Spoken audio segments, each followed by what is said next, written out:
Where to, dear? I think we should go to the seaside, perhaps for an ice cream. Oh, lovely. On BMW's new F900XR. Yeah! Ridiculous.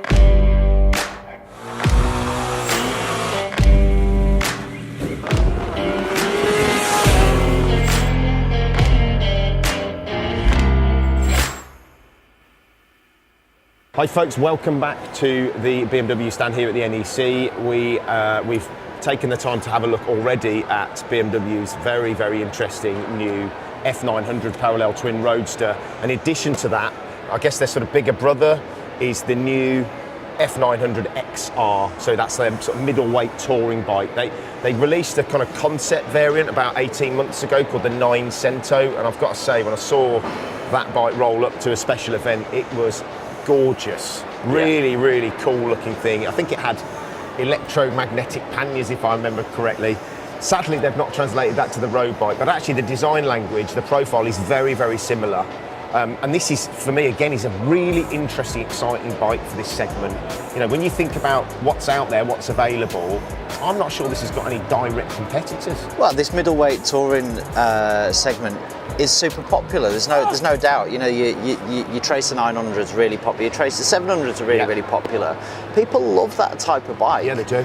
And for good reason as well. They go really well. Yeah. They actually pretty much handle like a naked. Yes. You know. Well, they're not. I mean, you know, traditionally. Of course, Multistrada 950 yes. as well.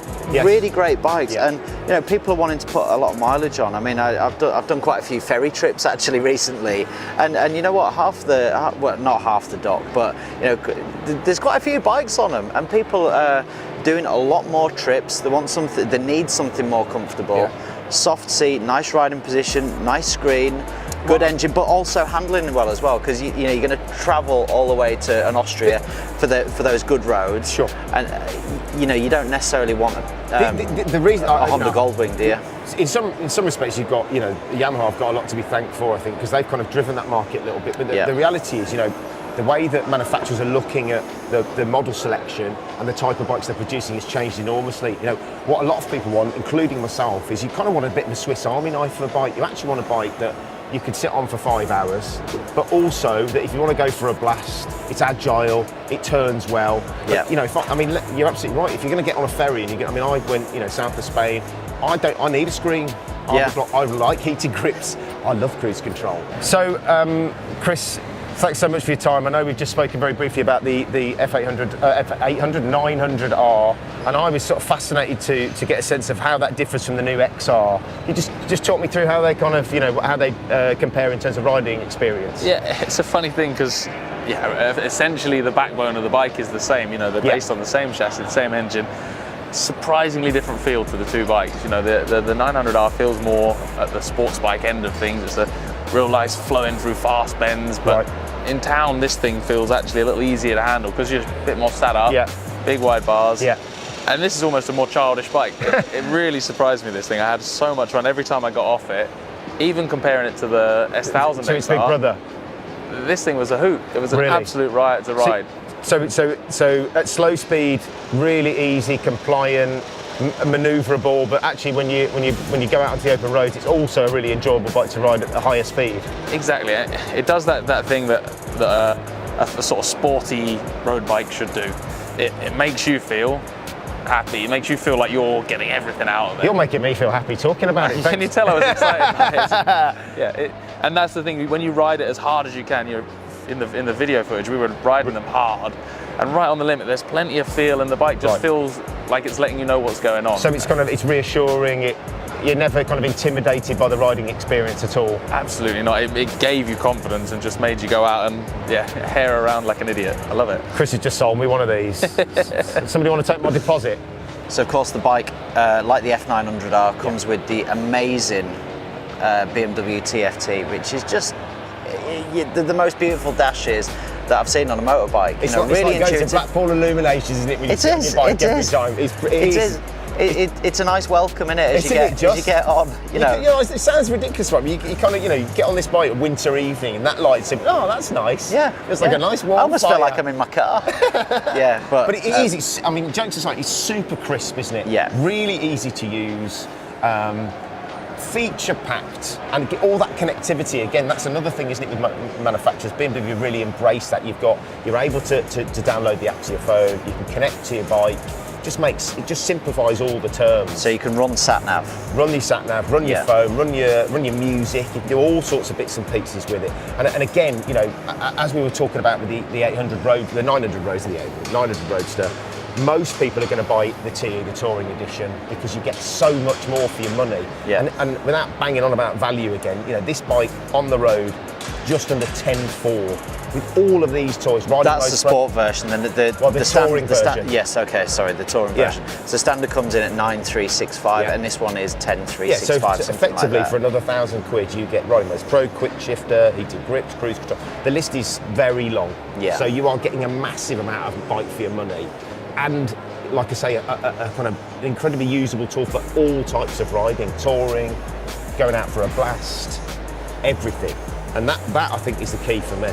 I mean, it's a difficult one. I've come on over here and vacillated wildly. Do I prefer this? Do I prefer that? I don't know. I think you're a fan actually of that screen, Mark, aren't you? I'm a middle-aged man. It works as well. It works well. I love the fact that you just do that to lift it up and down. I mean, that's great. I mean, we had a KTM recently, and you had to get your Allen key out and unscrew the bolt, and then lift it up. And even then, it didn't work. You've got to stop for 15 minutes, get your tool back out. Yeah, in the cold. So this is really, really good. I actually prefer the red, being honest, but it comes in 3 different colourways, isn't it? So it comes in a red, comes in a grey, and I think it comes in a black as well. No, there's a gold. Oh, a gold. I'm not sure exactly what the BMW terminology for that colour is, but actually, you kind of think gold and you think, not so much. But in the flesh, that is a very nice looking motorcycle. Yeah.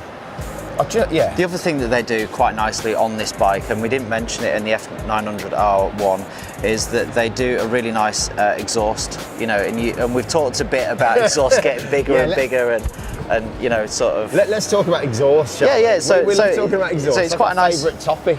It's quite a nice exhaust on this one. It's got like a slash cut exhaust. Yeah. It's not enormous. I don't think, honestly, even if I could contort myself, we could live in that one. It isn't quite big enough. Interestingly as well, I think we would be remiss not to mention that these bikes do come in A2 licence friendly form. So if you're an A2 licence holder, you're an age where you can't go for your full. These can come as an A2, which is amazing, right? Yeah, it is. Yeah. You can have this much bike, and you could be, I don't know how old you are to be A2 licence compliant. It was a long time ago. 21 or something. 21, yeah. But you've got that option too. So they really have ticked so many boxes with these bikes, and again put their best foot forward in what is a very competitive market. But honestly, again, at the risk of sounding like a total sycophant, I honestly can't say to you that there is a direct competitor at this price. No. That's the thing that surprises me the most is how they've managed to position these bikes at the price they have. If you think about, and you consider that it's BMW, so everything else. And there are other brands out there, but it's not going to be as well made as this. No. And everyone that uses a BMW product, whether it's a GS owner or an R9T owner, there's never any complaints about the build quality. No. And that's why they keep coming back, because they are well made. Yeah. And you go on other stuff and it's all a bit plasticky and stuff. These guys really take care because they're such a big worldwide brand. Technically, you should be actually paying a premium for that. But I think the reality is that you're not in this case. I don't think BMW want this to be a secret, but frankly, I really, really am incredibly surprised at how they've positioned these bikes price-wise. I do think, dare I say it, they're a bit of a bargain. Yeah. If you are looking to upgrade from a kind of smaller capacity bike, you want to get yourself onto a real full-size machine, whether it be the Roadster, whether it be the XR, they are phenomenal value for money. There's no doubt about it. Just very quickly, obviously it being the touring-based bike, the tank is slightly larger. I don't know whether we mentioned the Roadster video, but that's a 13 and this is a 15 litre tank, so range is sensible. Okay.